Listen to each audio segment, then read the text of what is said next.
Peggy 16. Welcome to the Anthem Tips and Tricks gameplay series. I'm Arekkz, and in this episode we're going to be going over some of the more advanced aspects of combat and taking a look at what you'll be doing as you approach endgame. By now you should be familiar with your chosen javelin, whether you favour the versatility of the ranger, the speed and agility of the interceptor, the elemental mastery of the storm, or the sheer power and brute force of the colossus. Each javelin has their strengths and their weaknesses, and understanding these is incredibly important when tackling some of the more challenging content Anthem has to offer.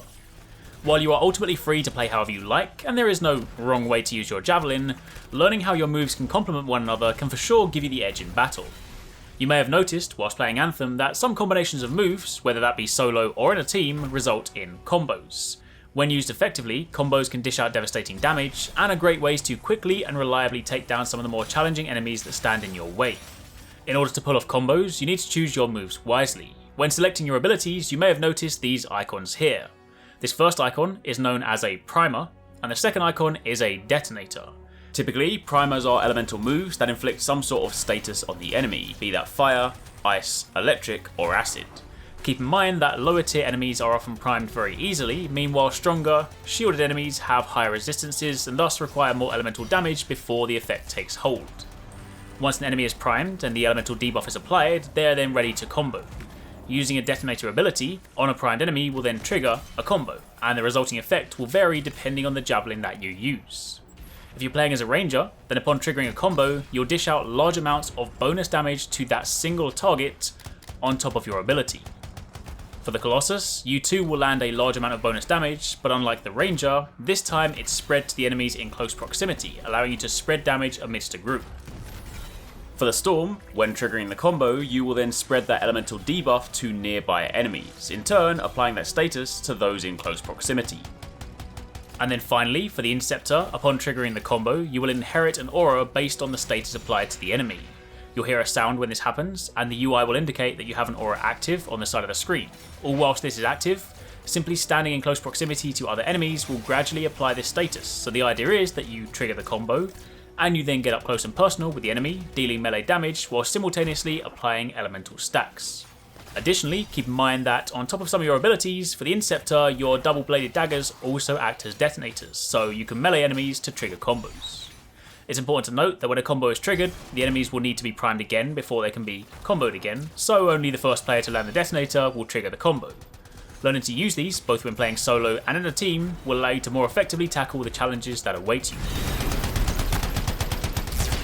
While you're free to explore the world of Anthem alone, there will come times when teamwork is necessary. Strongholds on the highest difficulty are some of the most challenging content in the game, and in order to successfully come out victorious, you'll need more than just brute force. Effective teamwork is paramount, whether that be communicating to line up devastating combos, covering your teammates to factor in their weaknesses, or using key abilities to create openings.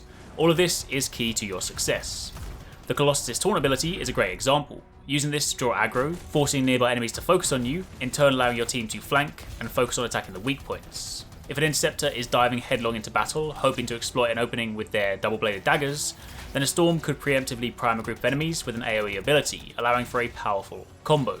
Planning out your encounters to play to your team's strengths and weaknesses is one of the key pillars of advanced play. Throughout the game, you'll be exposed to a whole manner of different activities, beyond just the main campaign, but when you hit level 30 and approach endgame, strongholds and legendary contracts will be where you focus your attention. Strongholds are where the real challenges lie. Work through swarms of enemies and take on an epic boss in order to snag that sweet loot. Additionally, hitting max level will unlock the remaining difficulties, Grandmaster 1, 2, and 3. With these at your fingertips, you can dive back into the activities you've become familiar with and tackle them with a whole new challenge. Higher difficulties offer better chances at rarer gear, so if you're truly chasing that power, then this is where your focus will be.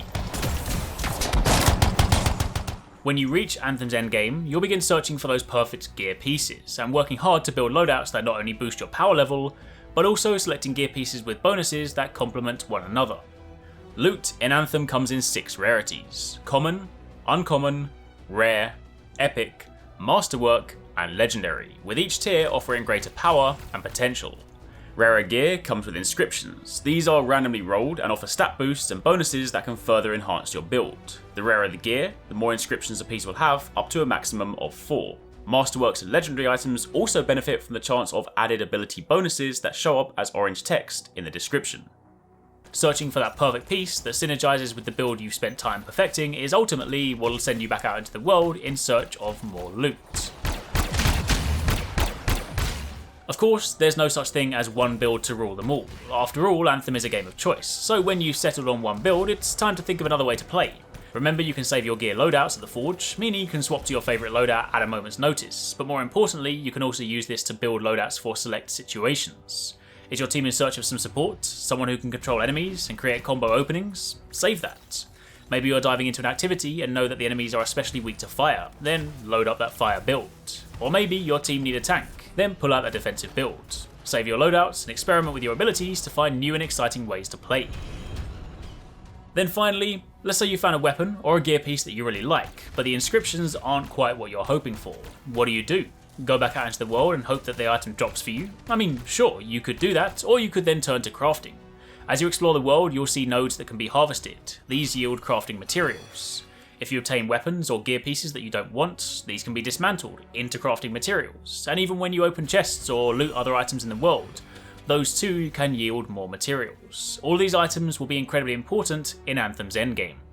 Crafting allows you to create an item of your choosing, and each time the item is crafted, the inscriptions are randomly rolled. You'll unlock new crafting recipes as you progress through the game and complete challenges. You can track these challenges in the menu, so if there's something you're really chasing, you can focus your efforts on that particular item. You'll unlock rarer blueprints too, so if you find an item that you particularly like early on in the game, then be sure to complete the associated challenges as you go to unlock higher rarity versions, so that when you reach end game, you can start crafting your chosen items in search of that perfect roll. That, freelancers, is it for this video. Now you have an understanding of some of the more advanced aspects of Anthem. All that's left now is for you to head out into the world and explore.